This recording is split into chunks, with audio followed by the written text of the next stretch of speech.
Halo teman-teman semua, kembali lagi bersama Agus Dangin. Dalam anime One Piece, bajak laut topi jerami masih bisa dibilang sebagai kru pemula. Itu karena kru ini baru dibentuk 2 tahun yang lalu oleh Luffy. Meski begitu, tidak membutuhkan waktu yang lama, topi jerami sudah dianggap sebagai salah satu ancaman terbesar pemerintah dunia. Bukan tanpa sebab, dalam perjalanannya, topi jerami selalu membuat kontroversi yang membuat mereka semakin terkenal. Dari mengalahkan Shichibukai sampai membebaskan Wano, berikut ini adalah 5 kontroversi terbesar yang meningkatkan reputasi jerami. Yang penasaran? Mari kita mulai.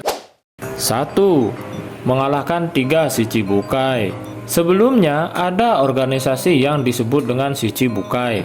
Dengan kata lain, Shichibukai adalah bajak laut yang diakui oleh pemerintah dunia.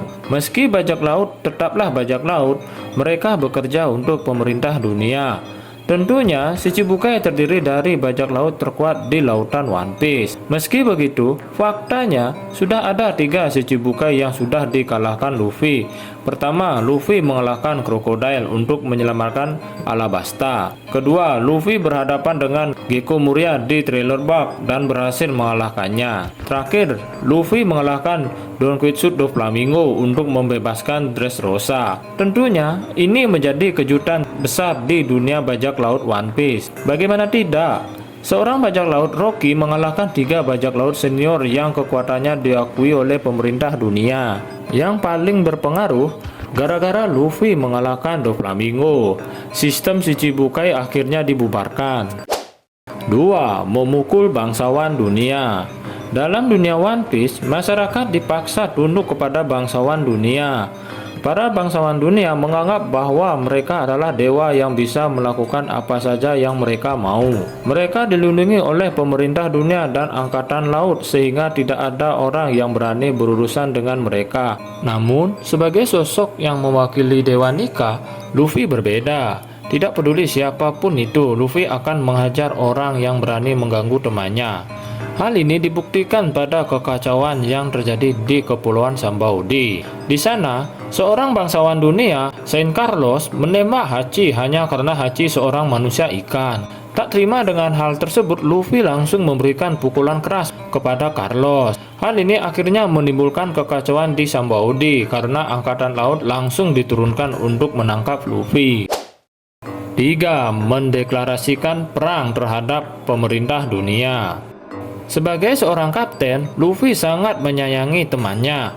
Karena itu, dirinya akan bertarung dengan siapa saja ketika nyawa temannya sedang terancam. Hal ini terlihat pada Enies Lobby Arc ketika Nico Robin ditangkap oleh CP9. Ketika hendak menyelamatkan Robin, Luffy dengan berani membakar bendera pemerintah dunia dan mendeklarasikan perang terhadap pemerintah dunia.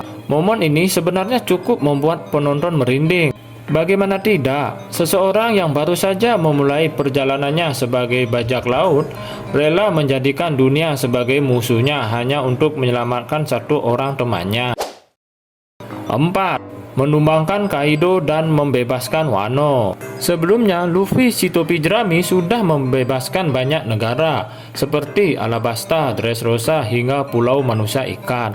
Namun, aksi Luffy di Wano mungkin adalah yang paling membuat nama topi jerami semakin dikenal di dunia. Bagaimana tidak, kali ini Luffy dan kawan-kawan harus berhadapan dengan 2 Yonko sekaligus, yakni Big Mom dan Kaido. Pertarungan di Wano memang tidak berjalan dengan mulus bagi topi jerami dan aliansinya. Bahkan di sini Luffy hampir menemui ajalnya beberapa kali. Namun, berkat buah iblisnya yang mengalami awakening, Luffy akhirnya berhasil menumbangkan sang Yonko. Kemenangan Luffy tidak hanya memberikan kebebasan kepada Wano, namun Luffy juga secara resmi diangkat menjadi Yonko setelah mengalahkan Kaido. 5. Bertarung dengan Gorosei. Dalam dunia One Piece, Gorosei adalah pemegang otoritas tertinggi di pemerintah dunia. Mereka jarang turun ke lapangan karena identitas mereka juga sangat dirahasiakan. Namun, Luffy berhasil membuat Gorosei turun tangan atas apa yang terjadi di Egghead. Singkat cerita, Gorosei memiliki 2 alasan kenapa mereka sampai harus turun tangan.